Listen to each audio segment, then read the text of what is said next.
columna y baluarte de la verdad, edificando con sana doctrina a la Iglesia de Cristo.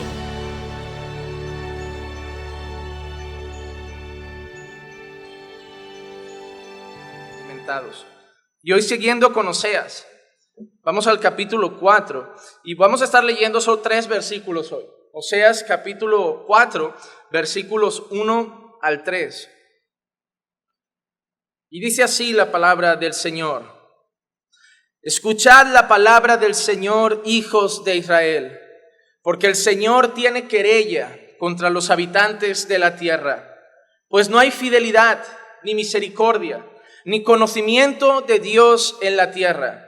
Solo hay perjurio, mentira, asesinato, robo y adulterio. Emplean la violencia y homicidios tras homicidios se suceden. Por eso la tierra está de luto y languidece todo morador en ella, junto con las bestias del campo y las aves del cielo. Aun los peces del mar desaparecen. Hermanos, déjenme solo un minuto entregar este tiempo en manos del Señor en oración. Padre, queremos, Señor, que hables a nuestras vidas a través de tu palabra. Sabemos, Señor, que tu palabra es perfecta, pero no lo son tus mensajeros.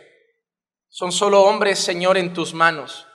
Y por eso te pedimos, Señor, que puedas usarme con gracia, Señor, por tu pura misericordia, para poder ser fiel en la predicación de tu palabra. Ayúdame, Señor, a poder exponerla con claridad. Ayúdame, Señor, a no equivocarme a la hora de pronunciar nada desde aquí arriba.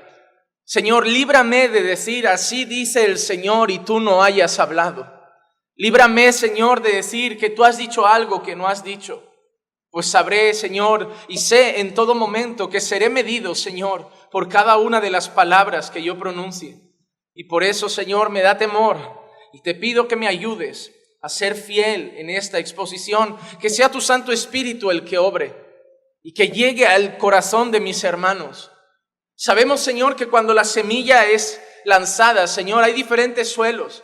Hay pedregales, hay semillas que caen en el borde del camino, hay semillas que caen entre espinos, pero Padre, que mucha semilla caiga en buena tierra, que mucha semilla caiga en buena tierra, Señor, y dé fruto, Señor, para tu gloria. Es lo que yo te pido en el nombre de Jesús. Amén, amén y amén.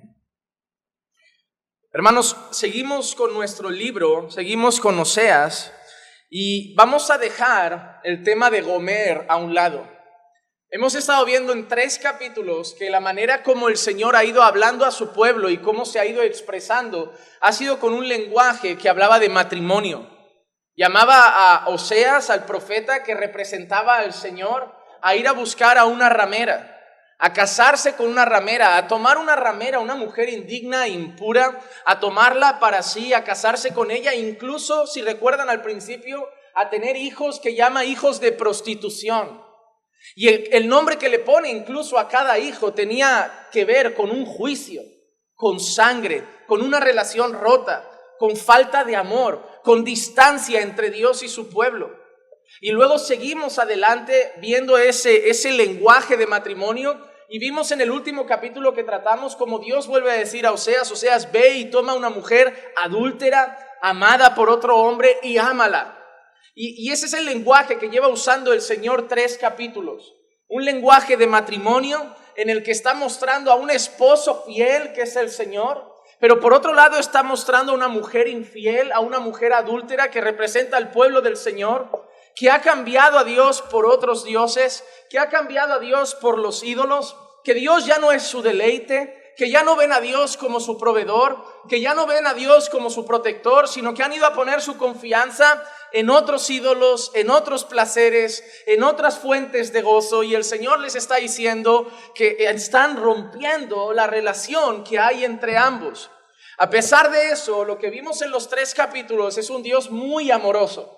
Un Dios que ve a un pueblo que ha adulterado, un Dios que ve a un pueblo que ha fallado, pero un Dios que en todo tiempo dice, yo voy a poner vallas a su alrededor, voy a hacer un muro de espinas a su alrededor para que no pueda llegar a sus amantes, para que se dé cuenta que nunca ha estado tan bien como conmigo, que yo soy su proveedor, que yo soy su protector, que yo soy su amor real y verdadero. Y al final el Señor muestra a un pueblo que adultera, pero a un Dios tan fiel y bueno, que además va detrás de ese pueblo para volverlo a traer un día a su presencia. Eso es lo que hemos estado viendo en los 3 primeros capítulos. Pero ahora, a partir del capítulo 4, ya no hay lenguaje de matrimonio. Ya no vamos a ver un lenguaje de matrimonio, sino que ahora, a partir del capítulo 4, vamos a ver un tipo de lenguaje que muchos profetas utilizan. Es un lenguaje de juicio. De juicio. Y cuando hablo de juicio no me refiero solo a un lenguaje de castigo, sino que muchos profetas utilizan un lenguaje como de tribunal, donde hay un juez, donde hay un acusado, donde hay un acusador, donde hay una sentencia. Y durante los próximos capítulos del libro de Oseas ahora va a tomar ese tono el texto. Ya no vamos a ver esposo y esposa. Ahora vamos a ver un juez y un pueblo acusado y un pueblo con una sentencia contra ellos. Y en el capítulo 4 vamos a dividirlo en 3 secciones. La sección de hoy vamos a dividirlo en el versículo 1 al 3, que es nuestra primera sección que estaremos trabajando hoy, donde veremos la degradación moral del pueblo. Veremos la degradación moral del pueblo. Eso va a ser lo primero que vamos a ver. Un pueblo que moralmente está destruido. Un pueblo que ahora es inmoral, un pueblo dado a la maldad, un pueblo dado a la violencia. La segunda parte va a ser de los versículos 4 al 17, la parte más extensa, donde vamos a ver la apostasía religiosa. La primera parte, versículos 1 al 3, veremos la inmoralidad de la nación. La segunda parte, 4 al 17, vamos a estar viendo la apostasía religiosa. El pueblo ha dejado de buscar a Dios, el pueblo se ha alejado de Dios, el pueblo se ha alejado del conocimiento de Dios, y vamos a ver esa apostasía, y ahora apostasía por parte de los sacerdotes, por parte de los líderes religiosos y sus consecuencias. Y los versículos 18 y 19 van a mostrar la corrupción política de la nación. Así que Oseas capítulo 4 vamos a tener estas 3 columnas. La primera columna, decadencia moral. Segunda columna, decadencia espiritual. Tercera columna, decadencia política. Y hermanos, ¿por qué voy a querer resumirlo en esos 3 grupos? Porque son el reflejo de nuestra sociedad. Cuando veamos Oseas 4 se van a dar cuenta que es nuestro tiempo. Cuando veamos Oseas 4 y usted mire a España, o mire a Colombia, o mire a Perú, o mire a Brasil, o mire a Estados Unidos, va a ver qué es eso. Va a haber una nación con una decadencia moral. Ya no hay moral, hermanos. Ya no hay moral. Vamos a ver en segundo lugar el pueblo religioso que teóricamente debía haber sido luz en medio de esa decadencia, que debía haber sido luz en medio de esa caída social, pero que apostata de Dios, se aleja de Dios, se aleja de la verdad. Y vamos a ver cómo están muchos que se hacen llamar iglesia hoy. Y al final, los últimos 2 versículos, veremos la corrupción política. Y podemos ver cualquiera de nuestros países y veremos que eso también está reflejado. Entonces, a pesar de que Oseas nos coja muy lejos en el tiempo y que pensemos que es un libro profético que a lo mejor no nos representa mucho, cuando estudiemos Oseas 4 vas a ver, no, pastor, esto es lo que vivimos. Porque lo bueno de la palabra de Dios es eso, de que a pesar de que ha sido escrita en otro momento histórico, aplica para cualquier momento de la historia. ¿Saben por qué? Porque el hombre sigue siendo hombre. Hay personas que a mí me dicen, ay, a mí me hubiera gustado vivir en los tiempos de Jesús. Tu lucha con el pecado hubiera sido igual. A lo mejor tú piensas que si hubieras estado más cerca de Jesús o viviendo en la época en la que Jesús andaba por aquí, tú habrías sido más piadoso o más fiel al Señor. No, hermano. Si hubiéramos nacido en el año 1 o en el año 100 o en el año 1000 o en el año 1500, las luchas con el pecado habrían sido las mismas, la inmoralidad habría sido la misma, los vicios habrían sido el mismo. A lo mejor no le llamarías discoteca y le llamarías guateque, pero al final el vicio, el pecado y la carne funcionan igual desde Sodoma y Gomorra a nuestros tiempos. Y lo que vamos a ver es la descripción de un pueblo que se alejó de Dios. Y vamos a ver nuestra sociedad y vamos a ver el reflejo de una sociedad alejada de Dios. Porque lo que el Señor va a describir en este capítulo es solamente eso. ¿Qué pasa cuando me dan la espalda? ¿Qué le pasa a la tierra? ¿Qué le pasa al mundo? ¿Qué le pasa a la iglesia cuando deciden darme de lado? Y lo vamos a ver. Y va a ser unos capítulos duros, con una imagen perturbadora. Pero espero que empuje nuestro corazón a saber que hay consecuencias cuando dejamos de buscar a Dios. Y que a lo mejor tú no vives todas estas, pero si en tu matrimonio dejáis de buscar a Dios, verás lo que empieza a pasar en casa. Verás lo que empieza a pasar en el hogar, porque lo que Dios nos va a enseñar es solo eso. Quien me deja de lado acaba pagando duras consecuencias. Hermano, los matrimonios solo se rompen cuando no está Dios presente. No he visto un matrimonio cristiano que acabe en divorcio, porque si es cristiano y pone a Dios en medio y busca a Dios, siempre va a haber solución en Dios. Pero cuando Dios ya no está presente en alguna de las partes o en el hogar, el matrimonio acaba, ¿qué? En divorcio, en pelea, en agresiones, en gritos, en insultos, en faltas de respeto.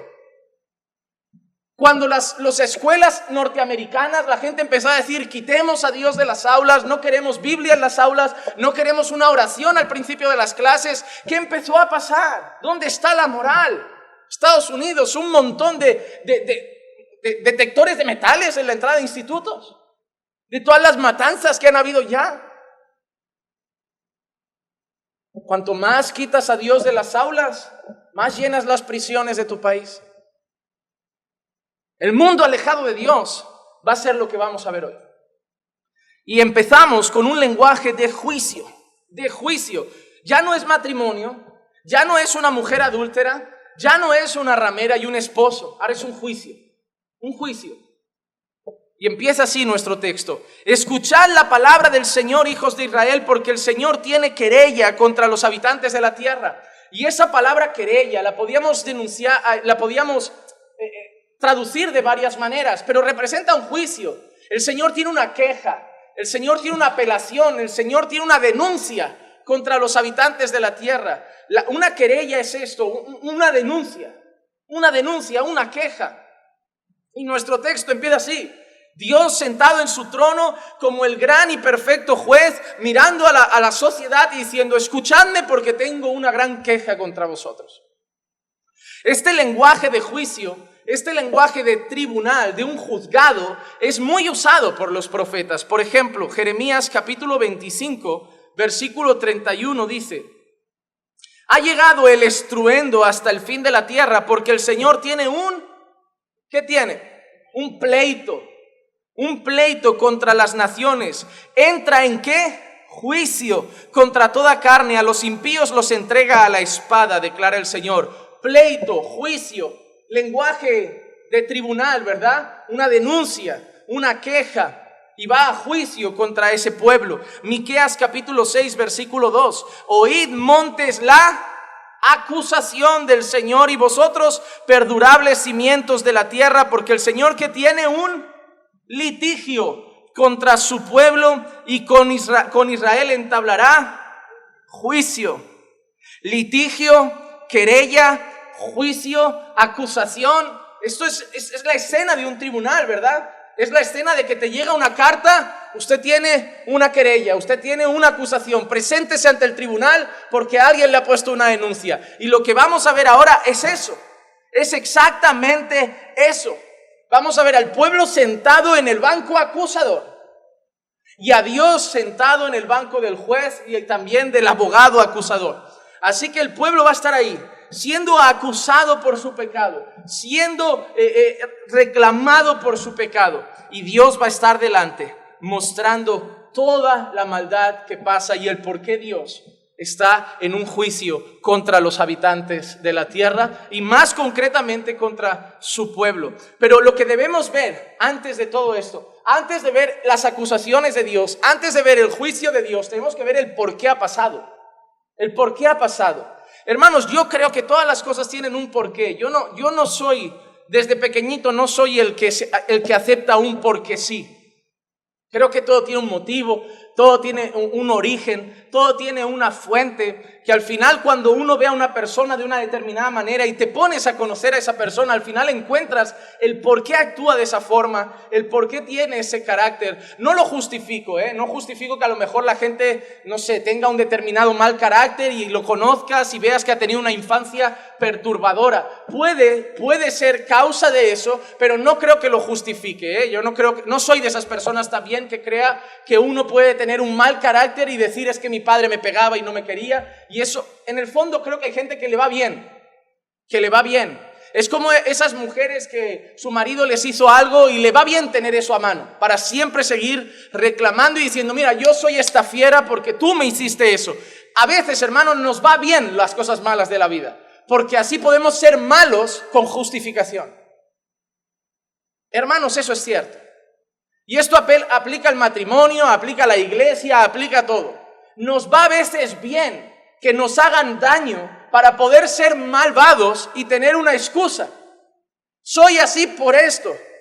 Pero ¿saben quién tendría una excusa? Jesús. Jesús podría decir, ahora los odio por esto. Ahora no les amo por esto. Ahora les trato así por esto. Porque me han hecho esto. Pero Él no lo hace. ¿Y a quién debemos imitar? A Jesús. Pero ahora tú me dirás, yo no soy Jesús. Bueno, miremos a Pablo. Cuando los necesité, me dieron la espalda. Me di a ellos y me abandonaron. Me dejaron en el camino. En mi primer juicio, prácticamente abandonado. ¿Y qué hace Pablo? Ahora los trato mal, ahora predico con dureza, ahora los odio porque me hiciste esto y tengo el corazón herido. No, Pablo dice, yo sufro dolores de parto para ver a Cristo en ellos. Pablo devuelve el mal por bien. Hermano, no seas como el mundo, que ama que le hagan algo para justificarlo. Es que mi padre estaba en prisión, mi hermano estaba en prisión, ¿qué futuro voy a tener yo? También seré un ladrón. No justifiques el pecado por lo que te han hecho. Tu padre no tiene la culpa de tu pecado. Tu madre no tiene la culpa de tu pecado, tu esposa, tu esposo no tiene la culpa de tu pecado, tu profesor no tiene la culpa de tu pecado, tu violador no tiene la culpa de tu pecado. La Biblia dice que el alma que pecare, esa morirá. No dice que el que peque sin tener culpa de su pecado. No, somos responsables. Porque así como podemos hacerlo agarrándonos a esa excusa, podemos no hacerlo agarrándonos a Cristo. La cuestión es, ¿prefieres agarrarte a la herida o a Jesús? Todo tiene un origen. A pesar de que no debemos agarrarnos a muchas de esas cosas para actuar de determinada forma. Pero aquí, la maldad del hombre, la maldad del pueblo de Dios, la apostasía religiosa, la corrupción política, tiene un porqué. Y el texto nos lo dice. Sigue así nuestro pasaje, porque no hay fidelidad ni misericordia, y ahora da la palabra clave que veremos más de una vez en nuestro capítulo. Ni conocimiento de Dios en la tierra. Ni conocimiento de Dios en la tierra. ¿Por qué quiero que recuerden esta palabra? Porque cuando nosotros vayamos a ver la semana que viene la apostasía religiosa, verán el versículo que normalmente todos saben de Oseas. De Oseas normalmente la gente sabe solo un versículo, solo uno, y es: mi pueblo se pierde por falta de conocimiento. Lo veremos la semana que viene en la otra parte de nuestro texto, pero el principio ya es ese. Lo que ha pasado, lo que me provoca ira, lo que os ha llevado a la decadencia es una cosa: no hay conocimiento de Dios. No hay conocimiento de Dios. Y cuidado, que eso no significa que nadie está leyendo la Biblia. La palabra conocimiento, en un término judío, no es solamente un conocimiento intelectual. No sé si lo saben, pero la palabra conocer en el Antiguo Testamento puede significar otra cosa. No solo conocimiento intelectual, sino que la palabra conocer en la Biblia puede significar también relaciones íntimas. Ustedes verán que dice: y fulano conoció a su esposa y tuvieron un hijo. Cuando aquí leemos que no hay conocimiento de Dios, no se refiere solamente a que no hay conocimiento de la palabra de Dios. ¿Por qué? Porque la semana que viene veremos la apostasía religiosa. Líderes religiosos que sí conocen las Escrituras, pero ya no conocen a Dios. No se refiere a que no hay conocimiento intelectual de que Dios existe, a que no hay conocimiento intelectual de la ley de Dios. Se refiere a que no hay intimidad con Dios, a que no hay un conocimiento relacional con Dios. Es como decir, ellos saben que hay que amar al prójimo, pero no lo hacen porque no me conocen. Ellos saben que hay que guardar este mandamiento, pero no lo hacen porque no me conocen. Ellos tienen la teoría, pero no tienen a Dios. Y ese es el problema. La decadencia viene porque no hay conocimiento de Dios en la tierra. Los hermanos que salen a evangelizar, o si alguna vez han salido a hablar, verán que hay personas ahí en la calle que hablan de la Biblia, incluso que intentan combatir su evangelismo con Biblia. Tienen conocimiento intelectual, tienen versículos en su cabeza, tienen doctrina en su cabeza, pero no significa que conozcan a Dios. Y hermano, eso lo veremos la semana que viene, porque se puede ser la persona más ortodoxa, la persona más fiel en cuanto a la teología y más alejada de Dios. ¿Saben cuál es el mejor teólogo del mundo? Satanás. Conoce la Escritura, conoce la Biblia y no deja de ser el diablo. Se puede conocer doctrina y no conocer a Dios. Y eso es algo que veremos la semana que viene y es preocupante. Porque muchos han dejado malas congregaciones al grito de voy a una iglesia diferente porque yo busco la sana doctrina. La cuestión es que estamos viendo llegar gente diciendo que busca la sana doctrina, pero le vamos a tener que decir que busque primero a Dios. Porque su carácter refleja que busca doctrina, pero no ha nacido de nuevo. Se puede leer la mejor teología y no caminar con el Señor. Y eso trae problemas. Por eso hay grandes teólogos divorciados. Por eso hay grandes pastores, predicadores y teólogos que han dejado el ministerio por adulterio, por problemas con dinero. Porque se puede tener la doctrina, enseñar la doctrina, predicar la doctrina y no haber nacido de nuevo. Y eso asusta, hermanos. Eso asusta. Por eso cuando Jesús hablaba de los falsos maestros, no decía solo que se escuche su mensaje, sino que se viera sus frutos. Por sus frutos los conoceréis. No solo lo que sale de su boca, sino lo que viven. Eso los va a definir. Quiero que leamos rápido 2 de Crónicas, capítulo 36, versículo 15 y 16. Mira lo que dice. Y el Señor Dios de sus padres les envió palabra repetidas veces por sus mensajeros, porque Él tenía compasión de su pueblo y de su morada. Él tenía compasión de su pueblo. ¿Y qué les mandaba Dios? Mensajeros. Pero ellos, ¿qué hacían? Continuamente se burlaban de los mensajeros de Dios, despreciaban sus palabras y se mofaban de sus profetas, hasta que subió el furor del Señor contra su pueblo y ya no hubo remedio. 2 de Crónicas 30:10. Pasaron pues los correos de ciudad en ciudad por la tierra de Efraín y de Manasés hasta Zabulón, pero los escarnecían y se burlaban de ellos. El Señor es bueno, que lleva toda la historia levantando mensajeros. ¿Recuerdan esa parábola donde había un hombre que tenía unos trabajadores en una viña y mandaba a unos mensajeros y los mataban? Representando a los fariseos, lo que habían hecho todo su pueblo con los profetas de Dios. Eso es lo que el Señor está enseñando. Llevo tiempo enviándoos mensajeros, os amo tanto, tengo tanta misericordia de vosotros, que no dejo de levantar atalayas, que no dejo de levantar heraldos, que se ponen en lo alto de la colina a gritar, así dice el Señor, porque os amo, tengo compasión de vosotros y quiero que escuchéis mis palabras y volváis a mí. Pero dice el Señor, pero yo lo hago y aún así ellos se burlan, los rechazan. Hermano, ¿cuántos hombres de Dios ha puesto ya Dios en tu vida para intentar llevarte por el camino correcto? ¿Cuántos hombres Dios ha levantado y ha puesto en tu camino para intentar encaminar tu vida, tu matrimonio, tu hogar? ¿Cuántos ya ha levantado? ¿Sabes que hay gente ahí fuera que todavía no ha escuchado palabra de Dios? Hay gente ahí fuera que no tiene el privilegio de poder decir: Dios ha puesto un hombre en mi camino para enseñarme, instruirme y dirigirme. Hay gente que no lo tiene, pero yo te pregunto, ¿cuántos hombres Dios ha puesto delante de ti, a tu disposición, para intentar encaminarte? ¿Qué haces con los mensajeros de Dios? ¿Qué haces con los mensajeros que te llaman a conocer a Dios, a acercarte a Dios, a buscar a Dios? ¿Cuántas veces nosotros, por nuestra rebeldía, por nuestro duro corazón, escuchamos el mensaje de los mensajeros de Dios y nos enfadamos con ellos? Y nos enfadamos con su mensaje y los aborrecemos y los odiamos porque nos confronta. Porque el mensajero de Dios no viene a decirte lo que quieres oír, viene a decirte lo que Dios quiere que escuches. Hermano, lo más pobre que podía pasarte hoy en la iglesia y todos los días que vengas es escuchar lo que tú quieres escuchar.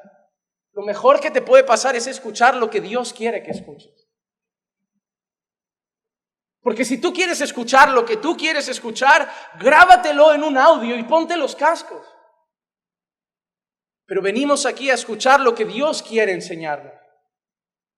Venimos a escuchar la palabra de Dios. No la parte de la palabra que a mí me gusta más, sino todo lo que Dios tenga para decirnos. Y Dios es bueno, hermanos, y sigue levantando voceros. A lo largo de la historia ha levantado profetas, usó a sus apóstoles y ha seguido usando a lo largo de la historia a hombres fieles para traer el correo, como dice la profecía, el correo de Dios para vosotros, para leeros la carta de Dios, para leeros el mensaje de Dios. Pero aún así dice el Señor que la gente lo rechaza y no tiene conocimiento de Dios y no quiere saber de Dios. Y hermano, cuando el pueblo se aleja de Dios, cuando el hombre se aleja de Dios, las consecuencias son desastrosas. Mira cómo define Gálatas las obras de la carne. Ese es el corazón del hombre sin Dios. Esas son sus obras. Gálatas 5, 19, 21 dice: ahora bien, las obras de la carne son evidentes, las cuales son, mira esta lista: inmoralidad. Y déjame decirte alguna cosa mientras las leo. Inmoralidad. ¿Podría entrar aquí pornografía?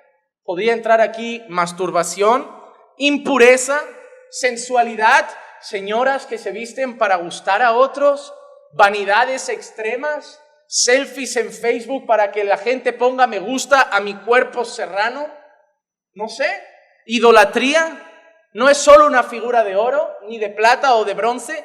Puede ser el dinero, puede ser el sexo, puede ser el trabajo, puede ser la reputación, cualquier cosa que me dé gozo y paz por encima del Señor. Hechicería, enemistades, pleitos, celos. ¿Vives tomando el teléfono de alguien? ¿Vives revisando sus mensajes? ¿Qué más? Enojos, rivalidades, disensiones, sectarismos, envidias, borracheras, orgías y cosas semejantes, contra las cuales os advierto, como ya he dicho antes, que los que practican tales cosas no heredarán el reino de Dios. Hermano, los que practican la masturbación no heredarán el reino de Dios. Los que practican la pornografía, ven pornografía regularmente, no heredarán el reino de Dios. Los que practican la idolatría no heredarán el reino de Dios. Los que viven enemistados no heredarán el reino de Dios. Los que viven en rivalidades no heredarán el reino de Dios. Y esto es el mensaje de Dios. Ahora, ¿qué vas a hacer con el mensajero? Te vas a enfadar. Porque lo escribió Pablo, inspirado por el Espíritu Santo. Y si tú te reflejas en alguna de estas prácticas que Pablo, inspirado por el Espíritu Santo, dice que no heredarás el reino de Dios, hermano, que sepas que son las obras de la carne, no el fruto del Espíritu. Y no está hablando solo de orgías, está hablando de celos, está hablando de enemistades, está hablando de disensiones, de rivalidades. Tienes una persona con la que no puedes, a la que no toleras, con la que no te puedes relacionar, obra de la carne. Lo siento mucho. Es que me hizo, es que me trata. No te agarres al problema, agárrate a Jesús. Es que me odia, es que me desprecia. No te agarres a la justificación, agárrate a Jesús. Porque nos encanta tener eso, porque como la odio, me encanta tener el motivo justo para odiarla justamente. Pero Dios te puede odiar justamente y ha decidido amarte con misericordia. Tú decides a quién quieres imitar. Motivos vas a tener para odiar, Mira, en esta vida vas a tener motivos para odiar a tus padres, para divorciarte de tu esposa y de tu esposo, para cambiar de trabajo, para chutar y pegarle una patada al trabajo, al jefe y al compañero, para cambiar cada semana de iglesia. Motivos vas a tener. Motivos vas a tener. La cuestión es si te vas a abrazar a los motivos o vas a abrazarte a la cruz. Para actuar como actuaría la carne o como actuaría Jesús. Lo que acabamos de ver es el reflejo de un pueblo sin Dios. Enemistad, odio, rivalidad, sensualidad, inmoralidad, idolatría, pleitos, disensiones. Y los que practican tales cosas no entrarán en el reino de Dios. ¿Por qué? Porque Dios puso una ley. Puso una ley. Y lo que acabamos de ver ahora es una ley que refleja el trato al prójimo. Hermano, cuando nosotros vemos la ley de Dios, podemos dividir los 10 mandamientos. Sabemos que hay muchos más mandamientos en la palabra del Señor, pero si miramos solo los 10 mandamientos, podemos dividirlos en 2 grupos. Hay una serie de mandamientos que tienen que ver con nuestra relación con Dios, y hay otro bloque de mandamientos que tienen que ver con nuestra relación con el prójimo. Cuando nosotros vemos, por ejemplo, mandamientos como no hacerse otros dioses, no adorar a otros dioses, nosotros vemos que tienen que ver con nuestra relación con Dios. Pero, por ejemplo, Éxodo 20, del 13 al 17, todos estos mandamientos tienen que ver con nuestra relación con el prójimo. No matarás, no cometerás adulterio, no hurtarás, no darás falso testimonio contra tu prójimo, no codiciarás la casa de tu prójimo, no codiciarás la mujer de tu prójimo, ni su siervo, ni su sierva, ni su buey, ni su asno, ni nada que sea de tu prójimo. Adulterio, homicidio, hurtar, robar, dar falso testimonio, mentira. Mira todas esas cosas que están prohibidas en la ley. El Señor nos ha dicho que tiene un pleito contra los habitantes de la tierra, porque ya no hay fidelidad, no hay misericordia y no hay conocimiento de Dios. ¿Y qué ha pasado? ¿Ven esa ley? Quiero que la vean. ¿Ven esa ley? ¿Ven esos mandatos? No mates, no robes, no digas falso testimonio, no cometas adulterio. ¿Ven esa ley? Mira qué pasa ahora cuando no hay conocimiento de Dios. Versículos 2 y 3. ¿Qué hay ahora? ¿Perjurio? ¿Mentira? ¿No había dicho la ley no darás falso testimonio? ¿Qué más hay? ¿Asesinato? ¿No decía la ley no matarás? ¿Robo? ¿No decía la ley que no debes hurtar? ¿Adulterio? ¿No decía la ley no cometerás adulterio? ¿Emplean la violencia y homicidios? ¿No decía la ley no matarás? ¿Qué ha pasado cuando se acabó el conocimiento de Dios? Se empezó a despreciar la ley de ese Dios. Y todo lo que Dios dice, no hagas esto, empieza a florecer en la tierra. Empieza a florecer. Solo hay perjurio, mentira, asesinato, robo y adulterio. Emplean la violencia, homicidio tras homicidio se suceden. Por eso la tierra está de luto y languidece todo morador en ella. Junto con las bestias del campo y las aves del cielo, aún los peces del mar desaparecen. Así que ahora voy a hacer una descripción de esto. De cómo es la tierra sin conocimiento de Dios. Cómo es el hombre sin conocimiento de Dios. En primer lugar, abandonan la verdad y abrazan la mentira. Cuando no hay conocimiento de Dios, hay un abandono de la verdad y un abrazo a la mentira. Solo hay perjurio y mentira, dice el profeta. Solo hay perjurio y mentira. Ahora vas por la calle y solo hay perjurio y mentira. Hermano, cuando tú vas a hacer una compra-venta de algo y acuerdas un precio, ahora ¿qué decimos siempre? Pónmelo por escrito. No, hombre, fíjate de mí, es un trato. Hermano, antiguamente se daba la mano. Esto era un contrato. Y dabas tu palabra. Y si venía otro y te ofrecía más, decías, no, he hecho un trato. Hoy lo queremos todo por escrito. Y te voy a decir más, lo queremos por escrito aunque sea de nuestra propia familia la otra persona. Ponlo por escrito, primo. Ah, hermana, yo te quiero muchísimo, eres mi hermana pequeña, pero ponlo por escrito. Porque no nos fiamos ya de la palabra de nadie. No nos fiamos de la palabra de nadie. ¿Cómo escuchamos los discursos de los políticos?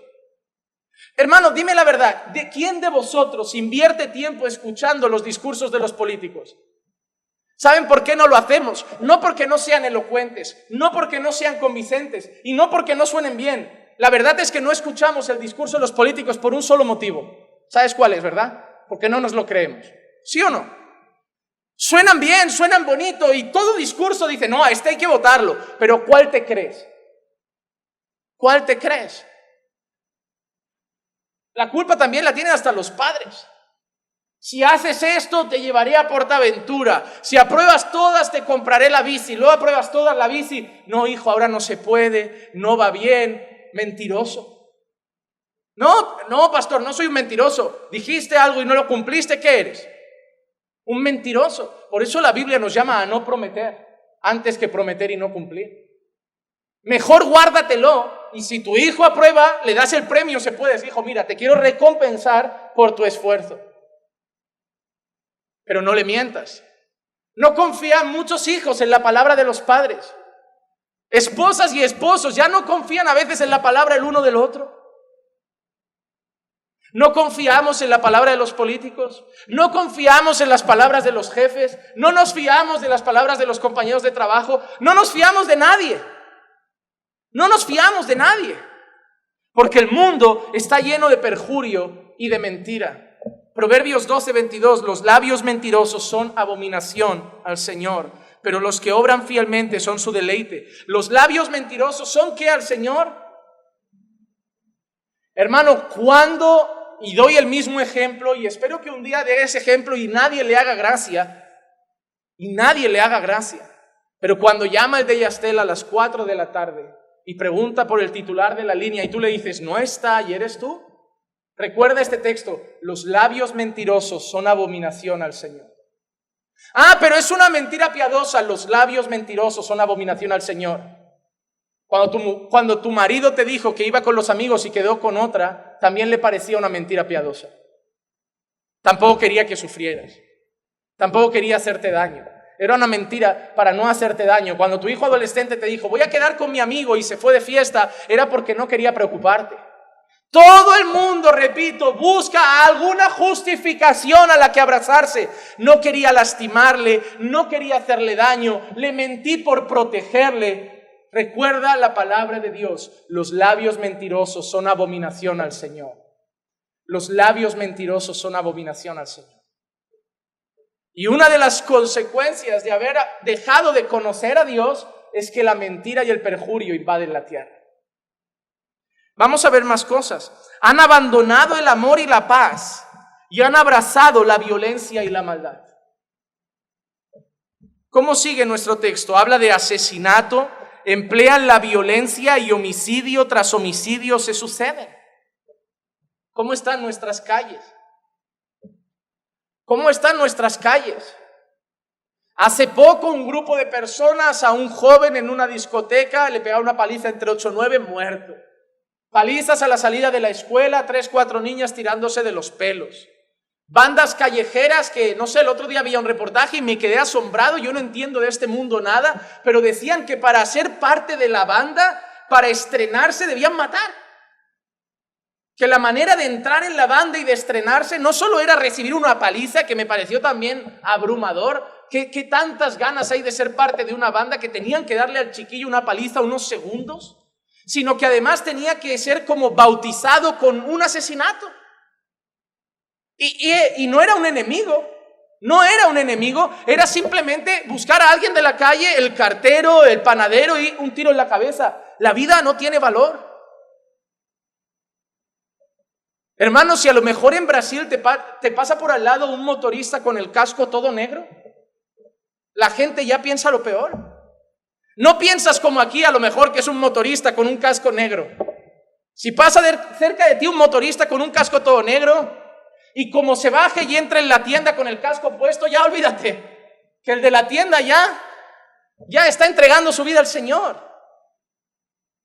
Y lo peor es que si te van a pedir el móvil, te dan instrucciones de cómo dejarte robar de una manera más segura.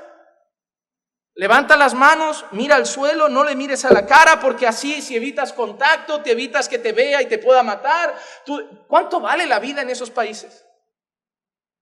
Un móvil, hermano, unas bambas. Ha habido gente que lo han matado por unas Nike. El mundo está así, lleno de violencia.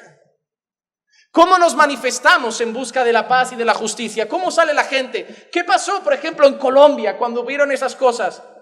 La gente, no es justo, vale, no era justo. Pero ¿cómo fue la actuación de la gente? Hermano, hubieron disturbios, se quemaron cosas, se rompió propiedad pública, porque somos tan malos que hasta protestamos por una injusticia con más violencia. Cuando no hay conocimiento de Dios, ¿qué es lo más importante para Dios en cuanto al hombre? La vida. ¿Sabes por qué Dios aborrece el aborto? Porque Dios ama la vida. ¿Sabes por qué Dios aborrece la eutanasia? Porque Dios ama la vida. ¿Sabes por qué Dios aborrece la violencia? Porque Dios ama la vida. Él ha dado la vida. Él es el dador de la vida y Él la cuida y la protege. Mira la ley de Dios en el Antiguo Testamento. ¿Cómo se pagaba la muerte? Con tu vida. Dios ama tanto la vida que si tú eras capaz de quitarle la vida a alguien, te la quitaba a ti también. Pero ¿qué pasa en un mundo que da la espalda a Dios? Lo contrario. Dios ama la verdad. ¿Qué hace un mundo que le da la espalda a Dios? Abraza la mentira. Dios ama la vida, el amor, la paz, la misericordia. ¿Qué abraza el mundo? La violencia, el homicidio. Salmo 11:5, el Señor prueba al justo y al impío y su alma aborrece al que ama la violencia. Hermano, su alma aborrece al que ama la violencia. Si tú eres de los que les gusta el pleito, la pelea, la discusión, lo chungo, Dios te aborrece. Dios te aborrece. Proverbios 13:2, del fruto de su boca el hombre comerá el bien, pero el deseo de los pérfidos es la violencia. El deseo del hombre sin Dios, el deseo del hombre malvado es la violencia. La violencia. ¿Qué más? Abandonan la honestidad y abrazan el robo y la trampa. ¿Qué más ha dicho Oseas que hay en ese mundo? Hay robo. Dios es un Dios honesto. Dios es un Dios que bendice al que trabaja con sus manos. Porque Él ha determinado que con el sudor de nuestra frente debíamos comer. Y Él bendice al que trabaja como la hormiga, que es dedicado, que es esforzado, que administra bien sus horas, que se empeña en hacerlo bien. Incluso en su palabra dice que en nuestros trabajos deberíamos servir como si lo hiciéramos para el Señor.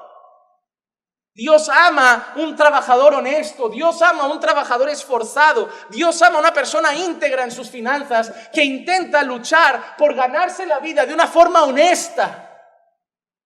Pero si Dios ama eso, el mundo ama lo otro.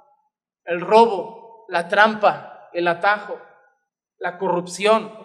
Lucas 19:8, mira qué historia tan bonita. Y Zaqueo, puesto en pie, dijo al Señor: he aquí, Señor, la mitad de mis bienes daré a los pobres, y si en algo he defraudado a alguno, se lo restituiré cuadruplicado. El Zaqueo sin Dios había estafado. El Zaqueo sin Dios se había aprovechado de las personas. El Zaqueo sin Dios le había sacado dinero. Era un extorsionador. Pero el Zaqueo que había conocido a Dios, el Zaqueo que nació de nuevo, el Zaqueo que Dios tocó su corazón y cambió su corazón, ya no quería robar, sino que además quería restituir lo que había hecho mal. El hombre sin Dios hace trampas.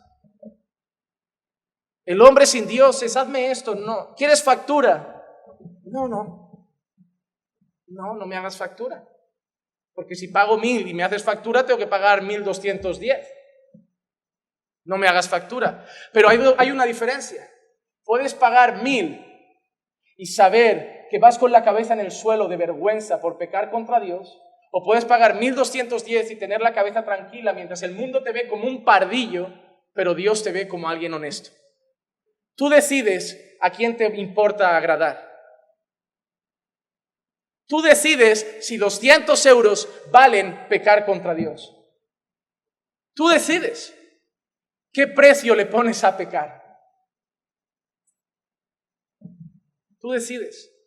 ¿Te imaginas irte al infierno por 210? Porque, hermano, si te saltas la factura con 1.000, ¿qué harás con 10.000? Porque si con 1.000 te saltaste la factura, cuando sea algo de 10.000 y te digan, ya, es que ahora son 12.000 y pico, 12.100 o así será. Uy, son 2.000 y pico euros que te ahorras si no te hago factura, ¿eh? 2.100 euros valen avergonzar a Dios. 2.100 euros valen ofender a tu Señor. 2.100 euros valen pecar contra aquel que entregó a su Hijo para morir por ti. Dios vale más que 2.000 euros. Agradar a Dios vale más que 2.000 euros. Hermano, te digo una cosa, el dinero se recupera, pero la mancha de la vergüenza a veces dura mucho. Y puedes estar tranquilo porque nadie en este mundo te va a poner la mancha de la vergüenza. Pero cuando vayas a orar mañana, si Dios mora en tu corazón, te va a estar recordando todo el día que eso se llama robar. Que eso se llama robar. Y el mundo está lleno de robos. Cuando alguien te venga y te diga, mira, estoy vendiendo colonia Calvin Klein a 20 euros, y tú le dices, no, pero este bote vale 80. No, pero nosotros lo estamos vendiendo a 20. Hermano, tú ya sabes de dónde viene, no te hagas el tonto. Mira, te vendo este iPhone por 200. Mira, te vendo esto por 100. Tú ya sabes de dónde vienen las camisetas que valen 60 y te dejan a 10. Tú ya sabes de dónde vienen. Tú ya sabes por qué se las tienen que quitar de encima rápido. Tú ya lo sabes, porque hay un montón de mercado que proviene del robo. Y sí, los creyentes seremos los que parecemos tontos y pagaremos los 60 en el perfume o los 50 en la camisa o los 500 en el teléfono, pero honraremos a Dios. Porque si tú fomentas ese mercado, eres parte de él. Robar no es solo atracar un banco. Robamos de muchas maneras. Cuando el del camarero se equivoca y te da cambio y se ha olvidado que le diste 20 y no 10 y te da 10 euros de más, no es para que salgas y digas, qué bendición, el Señor me hizo hoy tomarme mi refresquito gratis. Tú sabes cómo puedes llegar a ser luz diciéndole, mira, me has dado esto de más. Y él decir, oye, esto es muy raro. Y tú decir, mira, en otro tiempo... Pero el Señor me ha enseñado que hay que ser honesto. Toma, no quiero que tengas un problema con tu jefe, no quiero que te descuadre la caja, no quiero que tengas un problema. Hermano, de ahí das un testimonio que luego te permite hablar de Jesús. ¿Qué más hay aquí? Abandonan la familia y abrazan el adulterio y la inmoralidad. Nuestro texto dice, y adulterio. Proverbios 6, 32, 33. Mira qué texto. El que comete adulterio no tiene. En primer lugar, Dios llama al adúltero necio, tonto. Mira por qué lo llama tonto. Número 1, destruye su alma el que lo hace. Hermano, cuando cometes adulterio, tu mayor preocupación no es la familia, que también la destruyes. Tu mayor preocupación es tu alma. Es tu alma. Mira qué hay detrás del adulterio luego. Heridas. No solo para ti, heridas para tu esposa, heridas para tus hijos, heridas para tu iglesia, heridas para los que os amaban a los dos y para que aquellos que oraban por los dos y querían siempre veros a los dos juntos. Heridas, pero no solo encontrarás heridas, encontrarás vergüenza. Y hay una cosa interesante en este proverbio. Y su afrenta... Hermano, el adulterio hay una cosa que dice Dios, no se borra. Dios te perdona, pero toda la vida el mundo te va a ver como el adúltero que engañó a su esposa. O como la adúltera que engañó a su esposo. Eso nadie más te lo quita.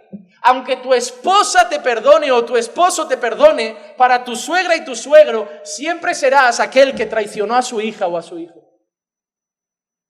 Tu afrenta no se borrará. Lo dice la Escritura, ¿eh? Detrás del adulterio hay heridas, vergüenza, un golpe al alma y una mancha que nunca se borra. ¿Quién después de saber eso se tira de cabeza al adulterio? Un necio, por eso dice el Señor, un necio. Es necio el que lo haga. Es necio el que lo haga. Levítico 20:10. Mira si a Dios le importa la familia.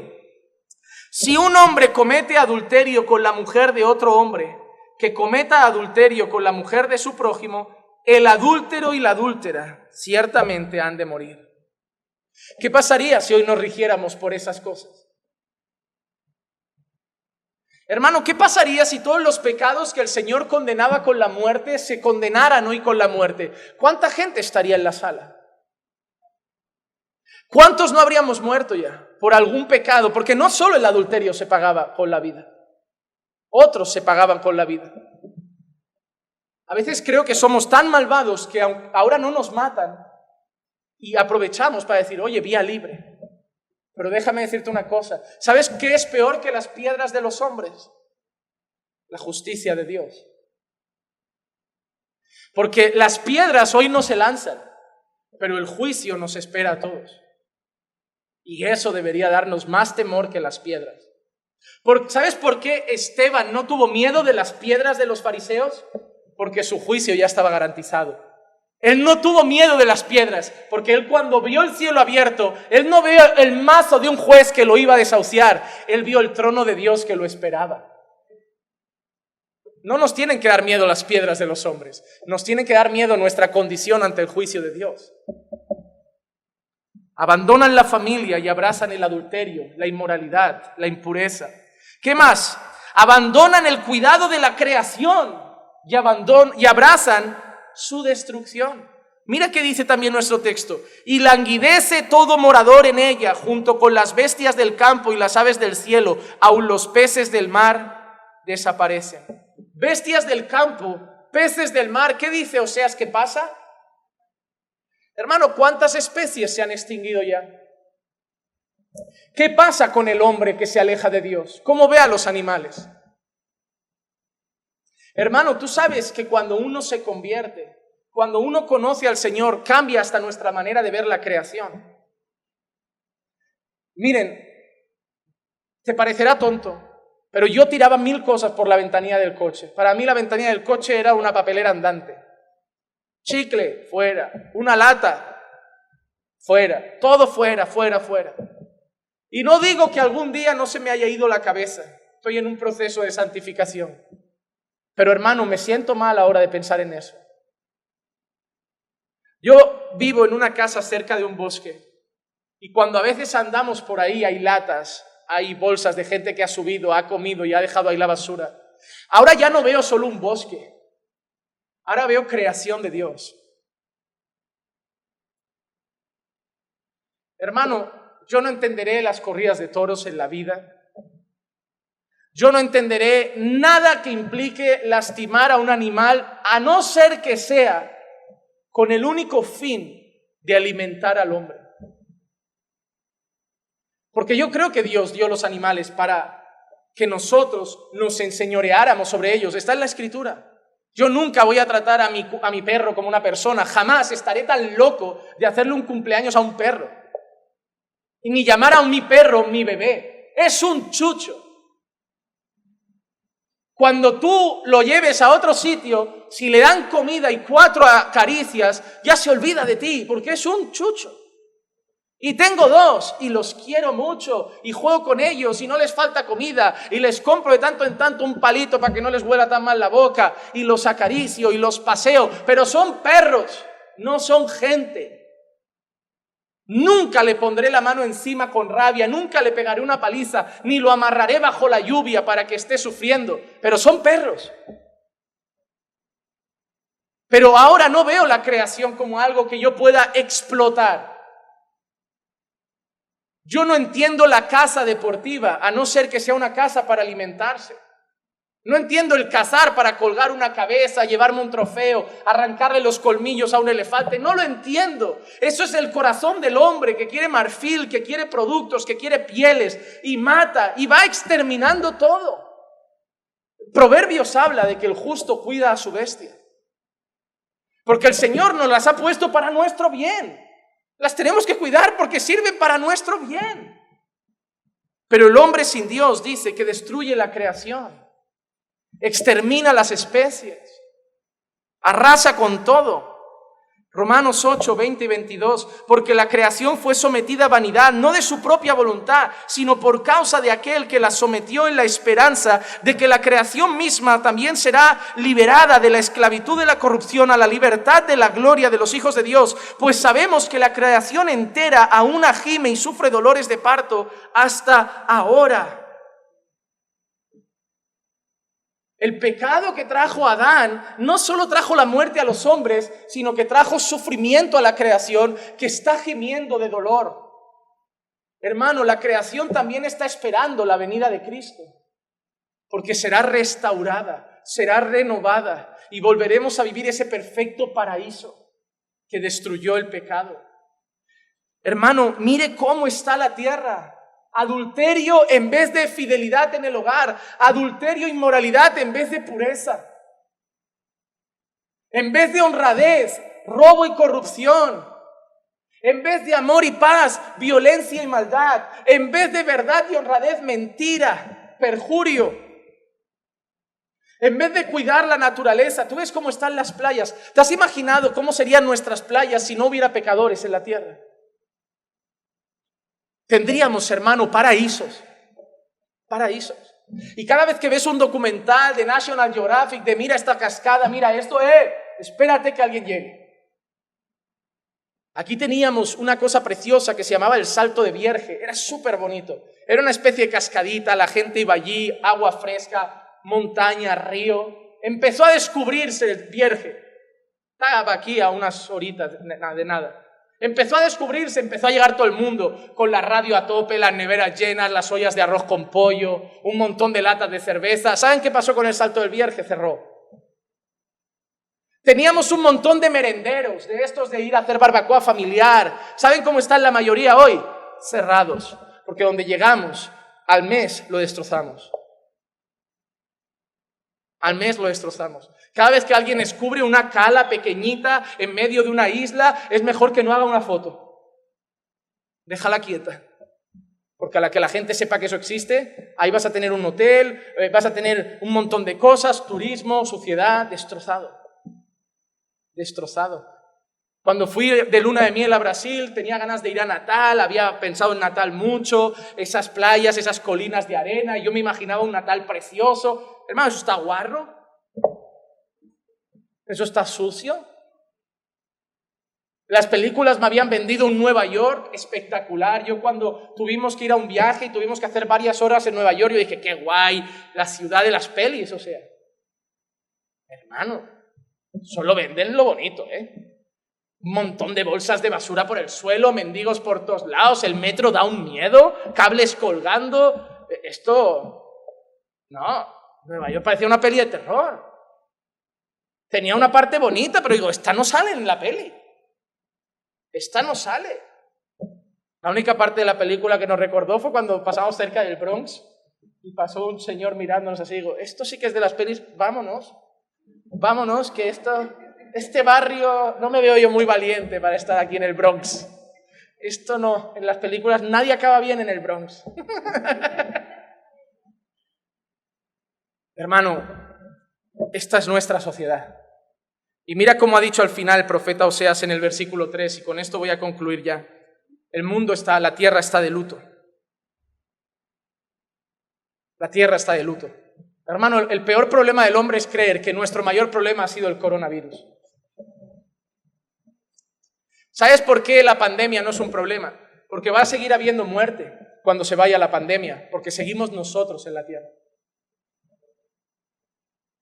Alguien dijo una vez, ¿por qué Dios no acaba con todo el mal del mundo? Y la respuesta que alguien muy sabiamente le dio es, porque no quedaría ningún hombre vivo. Nosotros somos el problema. Hermano, lo que vamos a ver en Oseas 4 es el mundo sin Dios. Pero yo quiero terminar con una lectura, Efesios 2, del 1 al 7, y con eso oramos y concluyo.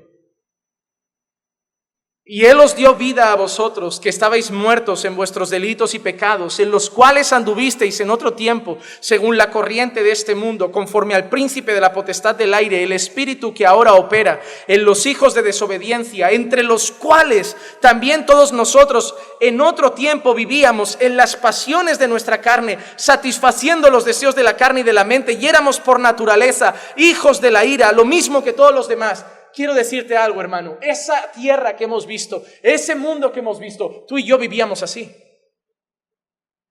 Tú y yo vivíamos así.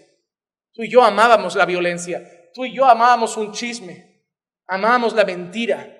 Amábamos la inmoralidad. Amábamos la pornografía. Amábamos la masturbación. Amábamos el adulterio. Amábamos el robo. Amábamos la trampa. Amábamos todo eso. Tú y yo éramos así, hermano.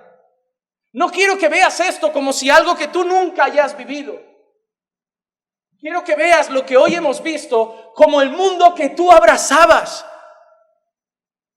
El mundo que a ti te gustaba. El mundo que tú y yo disfrutamos. Pero sigue diciendo, pero Dios, que es rico en misericordia, por causa del gran amor con que nos amó, aun cuando estábamos muertos en nuestros delitos y pecados, nos dio vida juntamente con Cristo. Por gracia habéis sido salvados, y con Él nos resucitó, y con Él nos sentó en los lugares celestiales en Cristo Jesús, a fin de poder mostrar en los siglos venideros las sobreabundantes riquezas de su gracia, por su bondad para con nosotros en Cristo Jesús. Hermano, nosotros ya no abrazamos la mentira, ahora abrazamos otra vez la verdad de Dios. Nosotros ya no abrazamos el robo. Ahora preferimos perder 200 euros, 2.000 si hace falta, pero ser honrados. Ya no abrazamos el adulterio, la inmoralidad. Ahora queremos la pureza, queremos cuidar la familia, cuidar nuestro hogar. Ya no abrazamos la violencia, ahora queremos separar a los que se pelean. Ya no abrazamos la extorsión y la corrupción, queremos la honradez. Ya no somos los que plantan discordia, ahora queremos paz entre las personas.